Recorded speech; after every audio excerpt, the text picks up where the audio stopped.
Et salut les amis, alors j'espère que vous avez passé un bon réveillon. Je vous souhaite bien sûr une bonne et heureuse année, plein de bonnes choses. Une bonne résolution à faire pour tout le monde, je pense, c'est d'être humble et être fair play. Franchement, vous allez voir une partie là avec deux champions. Les deux sont ultra fair play, ils laissent souvent revenir en arrière l'adversaire, pardon. Ils laissent souvent les cartes révélées quand elles ont été dévoilées par un sort de défausse. Donc franchement, c'est super bien, très bon exemple à prendre et j'espère que tout le monde sera aussi fair play que ces deux joueurs.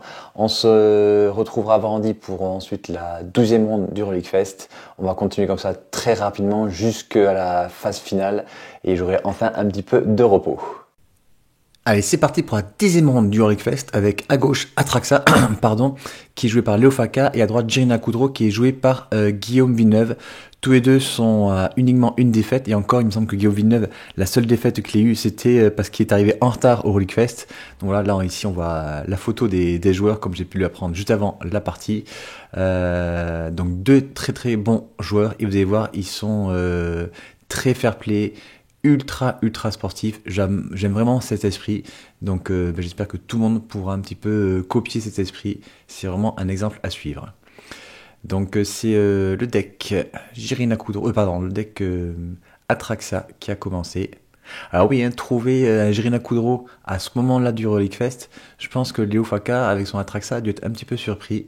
Voilà, c'est un deck totalement hors méta, mais qui, je vous le dis, va vraiment vous surprendre. On a eu l'interview la semaine dernière de Guillaume Villeneuve, ce fameux champion avec ce deck totalement étrange, on va dire, mais qui a vraiment surpris beaucoup de joueurs lors du Relic Fest. Donc là, pour l'instant, départ très mou pour Guillaume, qui en général met au moins une créature tour 2. Là, il a rien fait tour 2. Il faut à tout prix poser une menace tour 3, sinon en face on va commencer à pouvoir piocher tranquillement.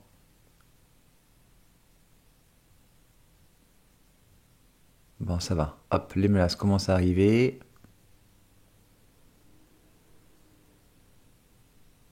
Hop, on se blesse avec la forge de campagne. Et un général Kudro. Et oui, la plupart des cartes, je pense que Léo Faka va devoir les regarder parce que c'est des cartes qui sont un petit peu inconnues. Alors moi je commence à les connaître parce que de temps en temps j'affronte Guillaume, mais c'est vrai que au tout début c'est vraiment assez galère. On connaît aucune des cartes parce que c'est un des rares joueurs, un des rares joueurs à jouer ces cartes et un des rares decks à les avoir à l'intérieur. Donc du coup lui il est 3-3, il dit que les autres humains gagnent +1/+1 et en plus lorsqu'il arrive sur le champ de bataille, où un autre humain arrive, il peut exiler le cimetière, une carte d'un cimetière adverse. Du coup, en réponse, il va fetcher, il va faire Cosmic Reverse, il va remettre un fetch, donc il va gagner 3 mais reperdre 1, donc il a 19, et remettre un terrain sur la table, et il va le laisser sur la table parce que pour l'instant il se dit je suis pas trop inquiet, j'ai une 3-3 à gérer, moi ça me permet de ramper un petit peu. Et en plus, voilà, il a évincement. Donc il va faire gagner 3 à son adversaire. Et Guillaume va devoir poser le général en seconde position. Mais là, Léo est vraiment très bien dans la partie. Il est encore à 19 points de vie. Il a 5 terrains sur la table. Aucune menace sur le champ de bataille du côté de Guillaume. Donc là, pour l'instant, un départ très mou de Guillaume. Allez, pour 3, peut-être une créature qui va prendre l'initiative. Et ouais, l'aventurière, donc là c'est impératif à contrer. Et d'ailleurs c'est contré avec emporté. Ah, ces cartes qui font très mal au deck contrôle. Et encore là je vous dis, il est déjà à 6 terrains au tour 5. Donc très bon départ pour Léo. Qui en plus il me semble, il a encore une force de négation et un retour au pays en main. Donc il a de quoi assurer.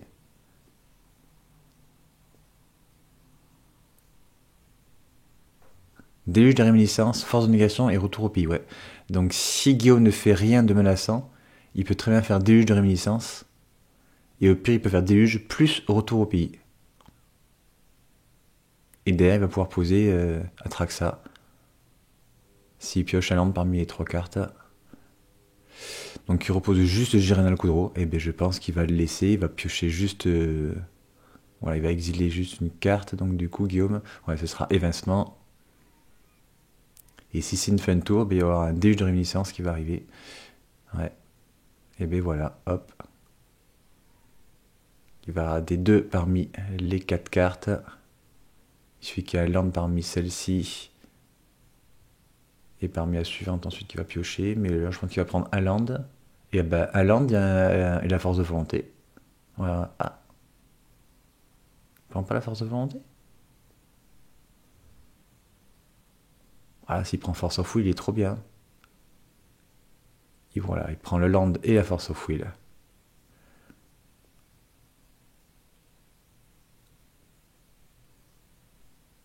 Ce qui fait qu'il peut poser Atraxa tranquillement. Et la protéger avec la force of will. Hop, voilà. Ah, puis en plus, il y avait la dîme de mana en plus en face. Il a très très très bien flairé le coup. Et du coup, force of will, il a 18 points de vie. Il n'y a rien, enfin il y a quasiment rien en face. Et lui, il a Atraxa, qui révèle Maître Archéorc, trop de mémoire, contre-sort, commandement cryptique. Ouais, c'était pas une force de négation, c'était une force of will, donc du coup, le sort n'est pas exilé. Tant force de négation, on n'avait pas le droit de la jouer, vu qu'elle était pendant son tour. Donc du coup, action d'évitement et la Lauriane révélée. Il va prendre la Toundra, la Lauriane révélée, le Maître Archer et le commandement cryptique, logiquement.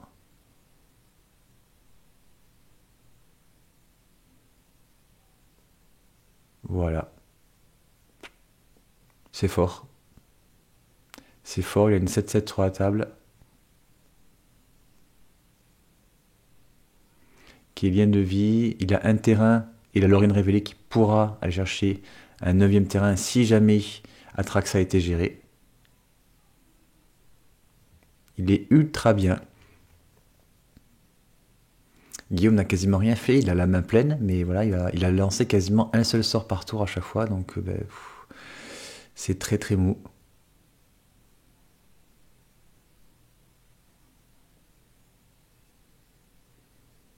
Il va perdre 1 et la confluence de mana. Il va sûrement jouer son général, ouais, Girena Kudro, qui va faire venir un humain et soldat.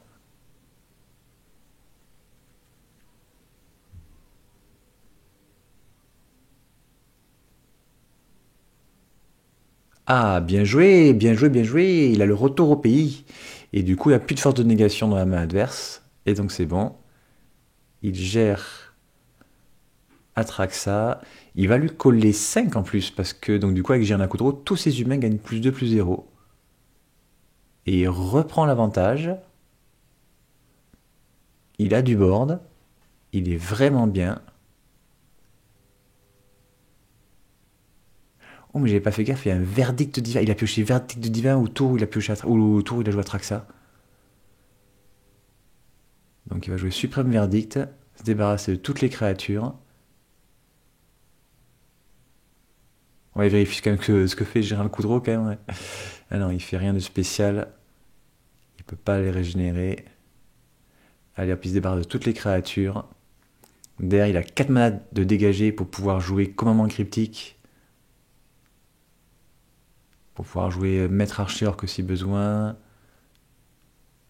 Ou la Lauriane révélée si besoin d'aller chercher son 9ème terrain si l'adversaire ne fait rien.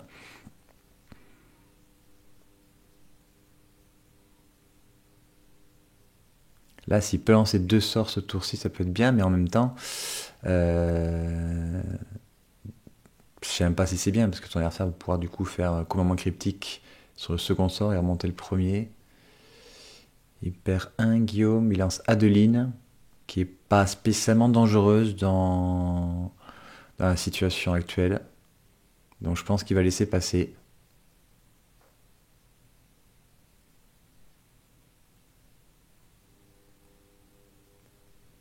Et ouais, c'est là où il se pose la question de est-ce que ça vaut le coup de lancer maintenant un second sort, parce que du coup il y a de fortes chances qu'il sera contré et qu'Adeline soit remontée en main.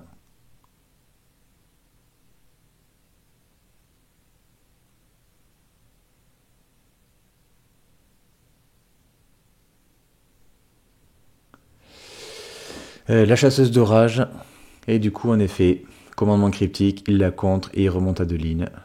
Il est encore à 20 points de vie. Il va pouvoir reposer Atraxa. Il a 20 terrains en main. Il perd 2, c'est un Ravland. Mais il s'en fout. Il peut reposer Atraxa. Refaire son trigger de rentrer en jeu. Alors, vous avez vu ce qu'il fait, c'est qu'il laisse les cartes révélées pour son adversaire, les cartes que connaît son adversaire. C'est franchement ultra fair play et j'adore ce principe de laisser les cartes révélées comme ça.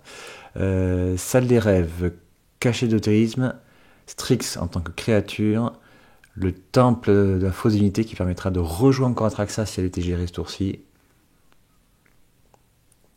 Et charme d'archimage, et oui, il y a un rituel, il va pouvoir prendre le déluge toxique. Et ouais, 5 cartes il peut prendre. 1, 2, 3, 4, 5, 6, 7, 8, 9, 10. Ouais, je crois qu'il se retrouve avec 10 cartes. Mais il faut aussi mettre le Fatal Push dessous. Il l'a zappé. Voilà. Il se retrouve avec 10 cartes exceptionnellement fortes. Il va se débarrasser de la salle de rêve, du cachet d'ésotérisme et de la Lorienne révélée. Parce qu'en fait, il a le terrain Temple de la fausse divinité qui lui fait 2 mana. Et donc, du coup, même si Atraxa était gérée, il pourrait aller la reposer juste derrière. Donc voilà, il peut se débarrasser de tout ça sans problème. Bah là, c'est fini. Là, je vois pas comment Guillaume pourrait revenir. Léo a une main vraiment excellente. Sur la table, il y a Atraxa et rien d'autre en face.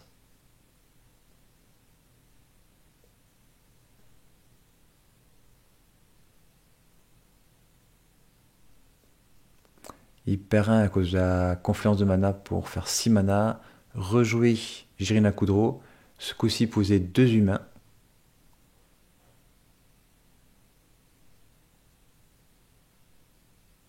Et ce sera une fin de tour. Et il a posé en plus un petit humain de Team Pilouface. Ça fait plaisir. Merci Guillaume pour la pub. Une attaque d'Atraxa qui fait tomber Guillaume à 8 et qui fait remonter Léo à 25. Un Strix qui lui fait piocher une carte. Est-ce qu'il faudrait pas faire des déluge toxique tout simplement là?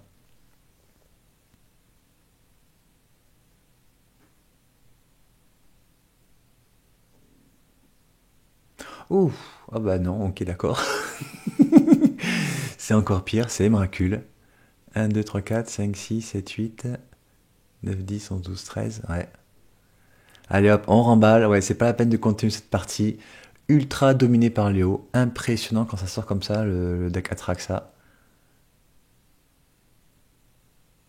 C'est devenu en fait maintenant le meilleur deck contrôle. Il est passé devant Tivit avec cette version qui est quasiment bleu, blanc, noir. Il y a très très peu de cartes vertes. Et ça fait toute la différence. C'est un deck ultra contrôle avec des contres, des anti-créatures, de la pioche et Atraxa pour se refaire une main. C'est un deck qui a très peu de mauvais match-up, excepté Airtile on dirait. Et ouais, encore une carte inconnue, l'avant-garde des carpes de cuivre, non des capes de cuivre, pardon. Chaque autre humain gagne plus 1, plus 0, il y a parade 1. Il a hésité à faire le retour au pays, fin de tour dessus. Il s'est dit que peut-être il le ferait plus tard sur une créature qui serait plus dangereuse. Et en plus, il a un maître archer arc en main qui lui permettrait de le tuer sans gaspiller son retour au pays.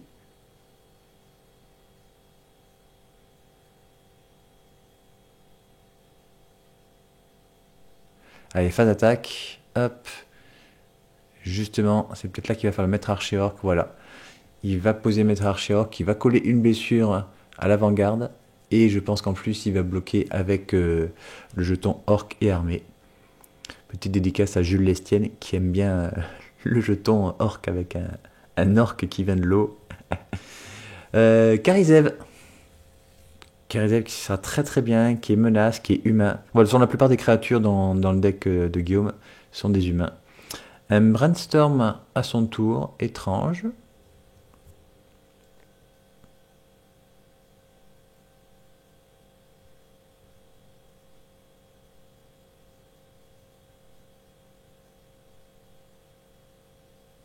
Non, il n'était pas à la recherche de terrain, il avait des terrains en main. Donc, ah, peut-être qu'il voulait faire un fetch, c'est ça. Peut-être justement il a trop de terrain, il voulait faire, voilà, c'est ça. Il a peut-être trop de terrain, il voulait faire un fetch et éliminer les mauvaises cartes. Ouais, il a encore 1, 2, 3, 4, je crois qu'il a 1, 2, 3, il a encore 3 terrains en main. C'est pour ça ouais, qu'il voulait un petit peu s'en débarrasser.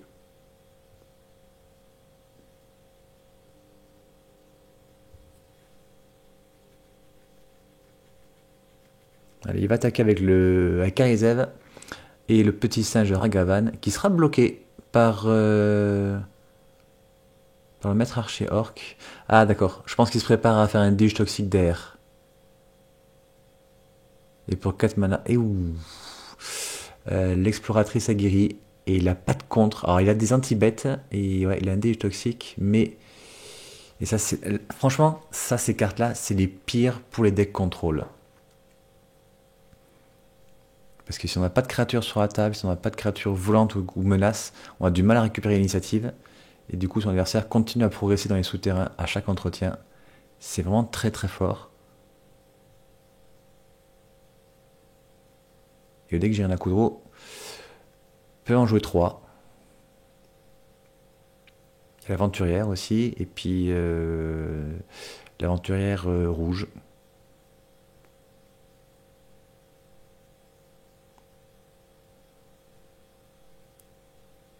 Alors, un déluge toxique à 4.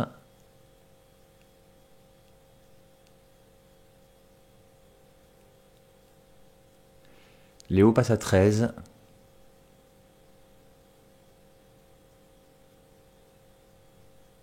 Alors quel parcours il va faire hein. Il faut faire le parcours plus imposant sur une créature, même s'il n'y a pas de créature, comme ça après il coupera lui coller 5.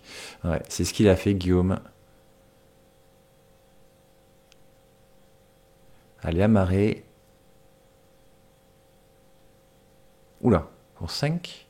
Il y a un terrain dégagé en face en plus. Non, je pense qu'il va poser Jirina Kudro là. Oh non, encore mieux. Ah oui, ouais, il avait hésité à le faire pour 5, mais il s'est dit, ouais, s'il y a une force spike ou une dîme de mana, il va assurer très très bien. En avant, Eorlingas, qui va coller 4 avec 2 créatures 2-2, humain et chevalier, célérité. Et en plus, il va avoir le monarque. Donc monarque et initiative face à un deck contrôle qui n'a rien sur la table, qui a que 4 terrains. Oh, puis en plus derrière, il remet encore un Kitéon. Allez, fin de tour, il pioche une carte.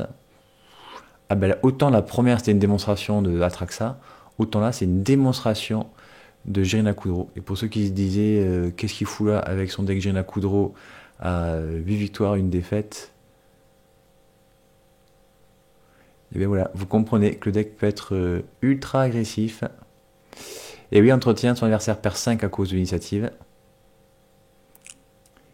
Et puis ben, face de Ya.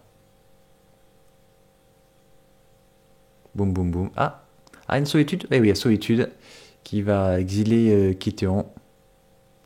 Ah, mais il y a une réponse. Il y a une réponse de son adversaire qui va faire charme de brosse et qui va aller coller 4 directement sur Léo qui passe à 0. Et bien, 2 parties en 20 minutes, même pas. C'est assez expéditif. Un partout. C'est à Léo de commencer avec une toundra. Et ce qui est bien, c'est qu'il y a pour l'instant, il n'y a eu aucun mulligan aux 3 parties. Donc c'est vraiment des vraies parties qu'on voit. Ça fait plaisir.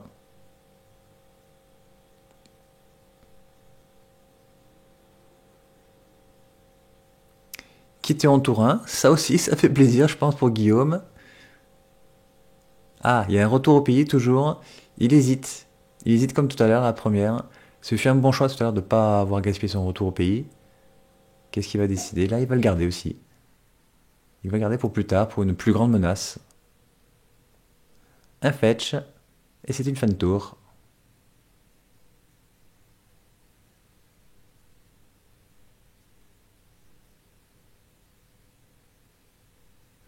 Un Ravland pour Guillaume. Passe à 17. Ah oui, ben, le voleur de riche. Là, en effet, le retour au pays va être très utile, je pense. Il fetch, il va chercher Nid Tropical.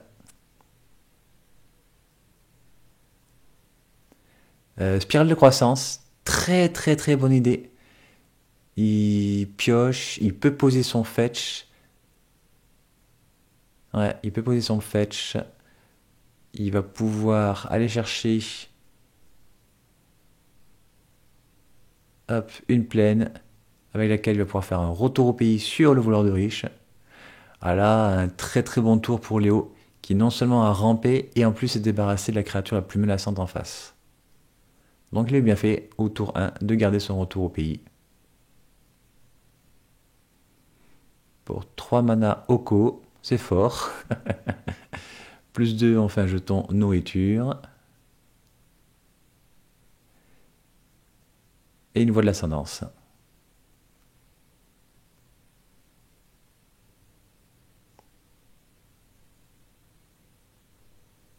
Et ouais, on se retrouve à 4 mana alors qu'on est au tour 3. Et qu'on a commencé en plus, donc on a un net avantage par rapport à l'adversaire. Et puis on a Oko. Donc Oko face à un deck aggro, c'est toujours très compliqué. Il faut taper Oko, et Oko il est à 6 d'entrée. Il peut assez rapidement se protéger en plus. Donc c'est vraiment, vraiment, vraiment compliqué. En quelque sorte, là c'est comme s'il avait gagné 6 points de vie.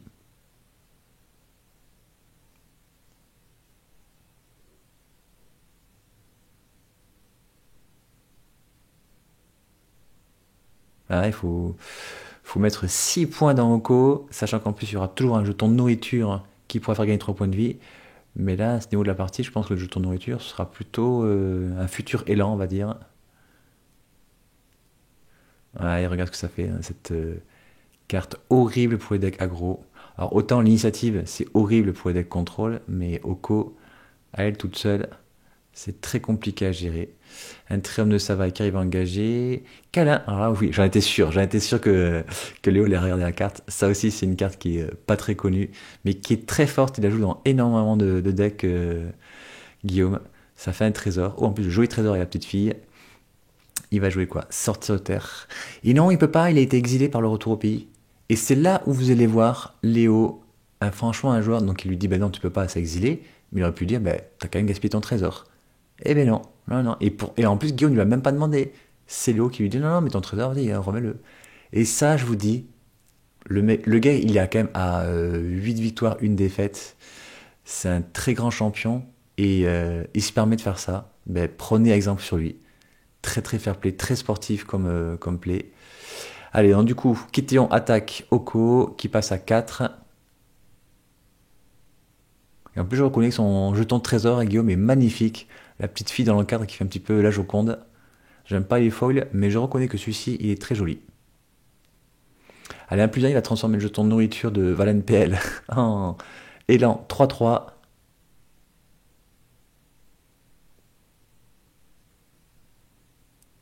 Et pour 2 mana, il va poser un cachet d'ésothérisme, encore une fois pour ramper. Et un terrain. 1, 2, 3, 4, 5, 6. C'est-à-dire qu'au prochain tour, il y a de fortes chances qu'il y ait déjà Atraxa sur table. Alors que son adversaire n'aura que 4 terrains.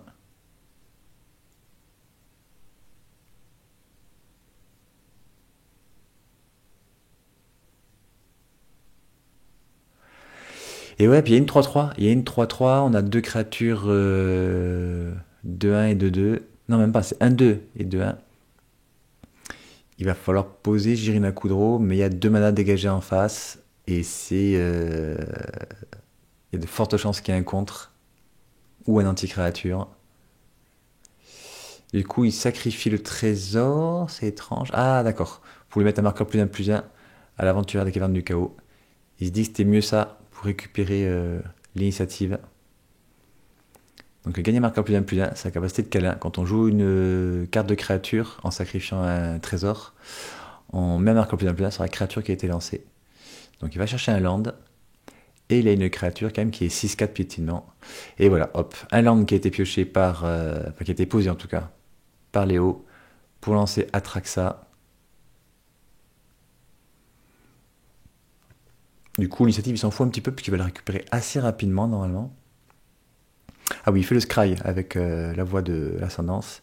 Il a révélé un maître archéorc qui sera logiquement gardé, un déchiqueté par le vide, un trou de mémoire, contemplation. Et oui, Pétale Lotus qui était encore à ce moment-là autorisé. mais qui change pas grand-chose dans ce deck-là. Hein. Donc Lotus Pétale, Maître Archer Orc, Contemplation, et je pense que c'est Déchiqueté par le vide qu'il faut récupérer parce qu'il est quand même full tap. Donc ouais, je pense que ce sera un Déchiqueté par le vide. Ce qui va quand même être compliqué pour lui, c'est qu'au prochain tour, il y a de fortes chances qu'il y ait Jirina Kudro qui va arriver sur la table, qui va booster toutes les créatures.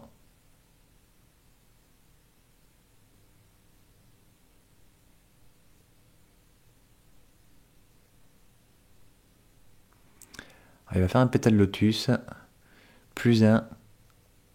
Ah ouais, il transforme son pétale en 3-3. Ouais, il y a quand même une 6-4 piète en face. Il a peur de rien. Ah, ça lui fait 2 bloqueurs comme ça. Et il peut gérer 2 petites créatures à côté. Donc même si elles sont boostées par un Jirina Kudro par exemple. En même temps, je ne vais pas juger ses plays.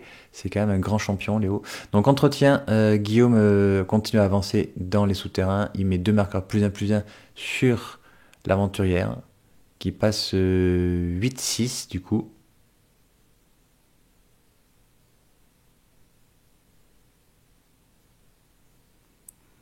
Pose un land. Alors, est-ce que c'est le moment ou pas de poser Jirina qui va booster tous ses humains. Mais le problème, c'est toujours Oko.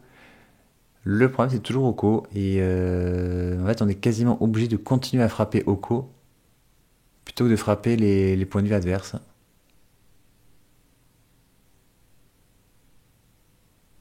Et puis en plus, ben, derrière, Léo lui peut gagner des points de vie.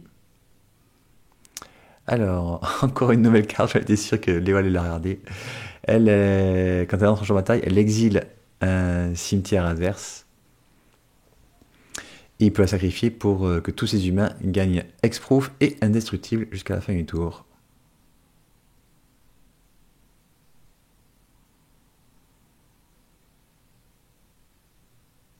Et ça va être là. Le cimetière de Léo est exilé. On ne verra plus le retour au pays, même si piocher un mage dans ce vif. Je sais pas s'il joue mage. Vous aurez la decklist de toute façon qui sera dans la description. Allez, il va attaquer. Il va faire le trigger d'aventurière. Oh, top deck. Très très bien ça. Il me semble qu'il a une carte blanche en main en plus, Guillaume. Du coup, il pourrait jouer la solitude, exiler Atraxa et mettre une grosse patate. Et oui, du coup, se débarrasser, je pense, de Oko ce tour-ci.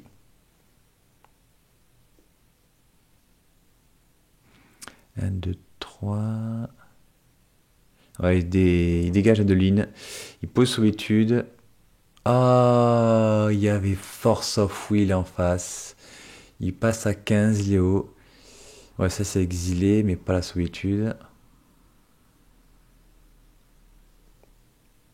Ouais. Ah, la Force of Will, je vous dis, c'est fort. C'est très très fort. À ce moment, la partie, ça change peut-être la partie d'ailleurs. Et du coup, il va réfléchir sur les blocs.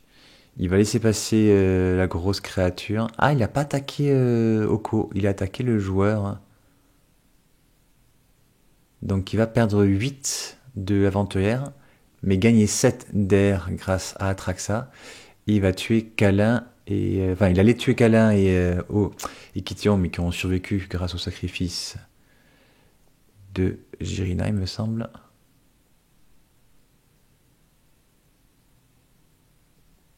Ouais, voilà. Et Kition, ouais, va flipper, puisqu'il a été déclaré attaquant avec d'autres créatures. C'est vrai que c'est pas souvent en plus qu'on le voit celui-ci. Du coup, ouais, je sais pas ce qu'il peut faire. Hein. Il est 4-18, 7, 8, 9, 10, 11, 12, 13. Ah, il est presque obligé de faire le plus 2 parce qu'il y a un cachet d'autorisme qui pourrait se transformer en 3-3. Et il prendrait 9 et 7, 15, il passerait à 3. Trop risqué, ouais. Je pense qu'il est obligé de faire voilà, ça. Il fait le plus 2. Ah, sortir de terre. Sortir de terre, il peut réanimer encore sa petite Jirina.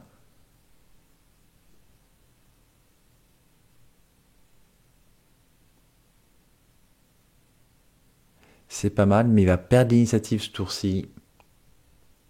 Il va perdre beaucoup de points de dégâts ce tour-ci aussi, à mon avis. En face, en plus, il y a un maître archer orc. Il y a déchiqueté par le vide.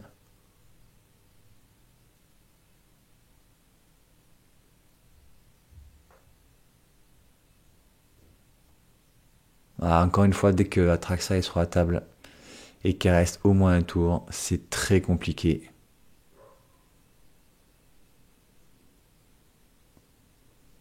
Donc Atraxa, on n'a pas le choix, va attaquer Gideon, mais il va quand même gagner des points de vie. Il va remonter à 21.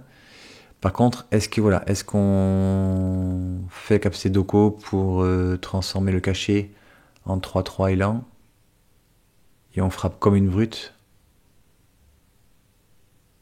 Je pense que c'est pas mal, hein. On va gagner 3 de toute façon. Avec déchiqueté par le vide, il pourra tuer de toute façon Jirina Kudro si elle est jouée.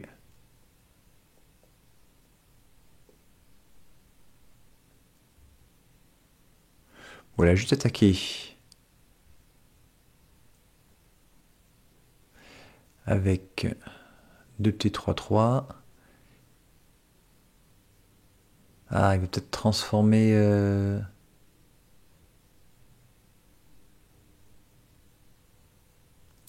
Et il ne peut pas se débarrasser de Jirina Kudro quand elle va arriver, parce qu'il y a quand même toujours la petite Jirina qui peut la rendre indestructible. Voilà, donc il va la transformer en 3-3 pour être tranquille à ce niveau. Très très bien.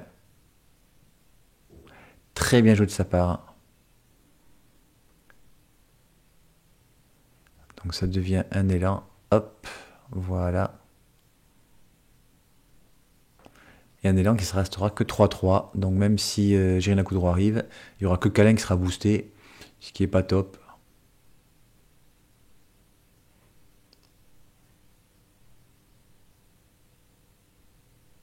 Il a pioché le mantra de respect qui va pouvoir lui permettre de se protéger une créature contre déchiqueté par le vide.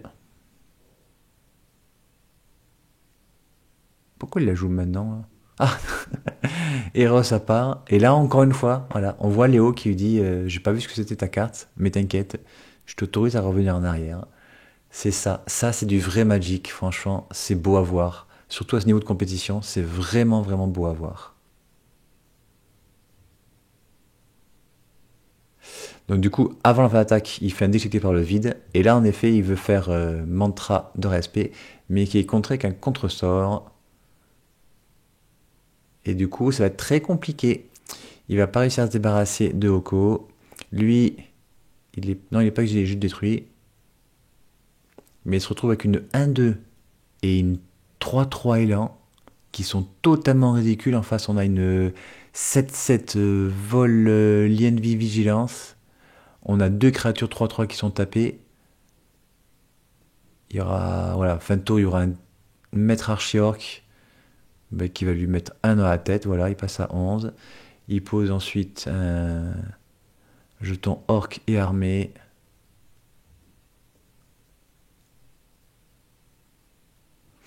Bah là, c'est fini, ouais, il dégage l'élan. Lui aussi, c'est un élan. Il peut transformer son jeton, enfin pas son jeton, son cachet d'autorisme en élan. Et puis là, bah, il frappe hein, avec élan. Ah, il l'utilise même pas? Ah non, qu'est-ce qu'il fait? Ah non, bah, attends, je vous l'explique quoi, qui va transformer peut-être sa créature. C'est pas la peine. Et B2, démonstration à chaque fois sur chaque partie. Ouais, très très belle game. Beaucoup beaucoup de fair play. Ça fait vraiment plaisir. Comme d'habitude, je remercie tous les abonnés et tous les membres. Et on se retrouve vendredi pour la 11e ronde. À bientôt. Bye bye.